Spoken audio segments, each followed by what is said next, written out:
Head, everybody, and I feel dirty after that. Like watching Saw for the first time. I'm like, was that okay? Did I just do something wrong watching that movie?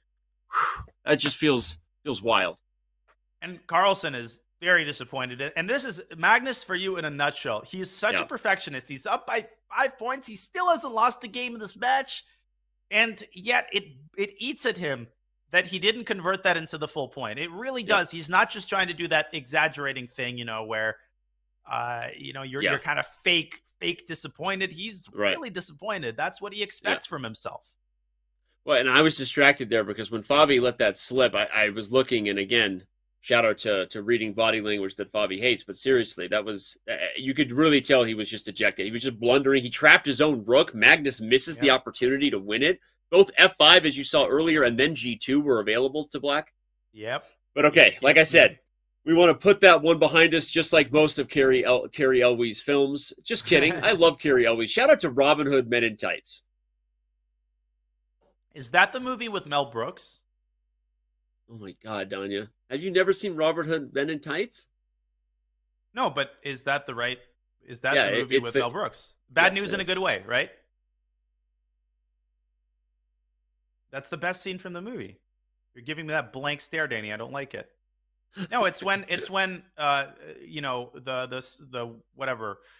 courier comes over to Richard III, and he says his brother is there to take over, and the king is played by, who's this comedian who plays in Curb Your Enthusiasm? What's his name? The black-haired dude. Hilarious guy.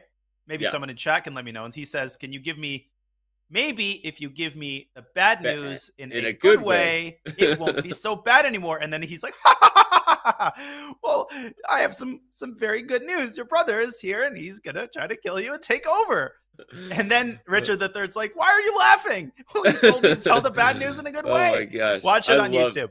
Okay, sorry, Danny, that was long-winded. No, this is great. I love it. I love that we're and Jon Stewart is, no, it's not Jon Stewart. No, it's freaking. I'm googling. We'll find it. I did. I got outplayed on that. I agree. No, not only did Danya deliver with recognizing the movie, but he actually remembered one of the most iconic scenes from it. So touche, Danya. I have to give credit when credit's due. Touche. All right, Magnus. Patrick Stewart. Patrick Stewart. Yeah, Jon Stewart, different actor. No.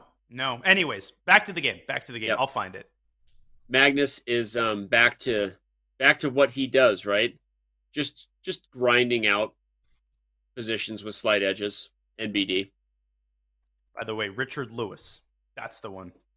Richard Lewis. It's funny. I wanted to say Richard, but then I was like, no, because it's King Richard. Yeah, but his name is also Lewis. Actually Richard. Yeah, okay, Okay, so who's in the driver's seat and why in this endgame? Usually it's Magnus if it's an endgame, and I think this is no exception, Danny. Yep. The A file is controlled. We talk about open files, especially when there's only one or two. Here, white is in control of wherever the access points might be. Okay. The exchange, a big decision, whether you want to take with the pawn or not. Nope. But now the light squares are weak. And bishop b4 incoming, potentially. Unfortunately for Fabio, as much as those crazy scrambles have also gone Magnus's way, this is not a recipe, I think, to make a comeback at this point. Because I think that these are positions where Magnus is right at home. They pretty much guarantee we're going to milk the full time off the clock. And if anything, white has a tiny edge. I really, really feel strongly that Fabio has to mix it up against 1e4. Yeah. And he's got to maybe play a French, maybe play a Sicilian Sveshnikov. Just get fresh positions. The only chance at this point for Fabiano might be to take Magnus out of his comfort zone in the opening. Yeah. Well, again, and it started out differently. The d4 prep apparently for Fabio was maybe a little bit better. I mean, I like the positions he had both as white in the Nimzo and the one he had in that game one as black. And I know I keep referencing it because, frankly, I haven't seen enough positions that were dynamic in a way where Fabio was playing with winning chances. Okay, there was the queen game, I guess, in the last game, but unfortunately Magnus was the one who won that. Losing that game is just such a backbreaker. Okay, I like how Fabio's playing this, though. Improving the king. The f5 pawn is weak. The bishop pair hasn't spoken yet. Not doing anything impressive. Not to say... What's that? James Baroy in the chat says, Magnus out of comfort zone, where would that be? Yeah, you'd kind of have to go to the edge of the earth to get Magnus out of his comfort zone. True that. True that. Yep, indeed. Bishop d3 played, hitting the b5 pawn. Probably your best hope, if you're black, is to just sit this one out and be like, all right, how are you winning? Yeah, rook a8 also merits consideration, and he plays it. I'm not sure if this reduces white's winning chances or increases them. Yep. I do think black should be able to hold, because there's really no breakthrough on the king side. This is what I think is going to save Fabio here.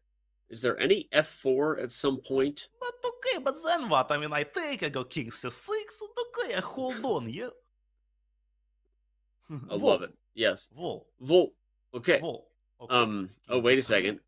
Now I don't like that trade at all. Every pawn on a dark square makes Danya a dull boy. This bishop is a beast, and we'll find if it gets any way in, black will be losing. If this bishop can somehow get it. Oh, and I just thinking of any way in. Bishop Look at takes g5. Danny, the idea is hg. Bishop takes g5. Holy smokes, my brain is exploding. fg f6, and the pawn promotes. God. And bishop takes g5. I can't believe it. You have to play bishop d8. And then h6, breaking through again, and suddenly white's got plenty of winning chances. And you could play h6 at your leisure. I was going to say, he could have even gone this way to prepare h6 and force the black king to be in a less than ideal position. And they say g5, what a move to spot.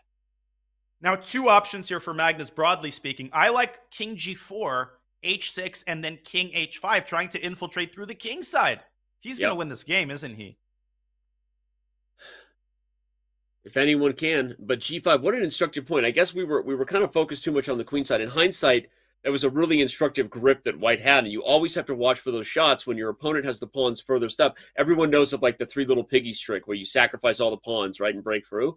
Kind of a similar theme in any of these positions where you have much further advanced pawns, despite it being symmetrical, you have winning chances. And the pawn endgame is losing.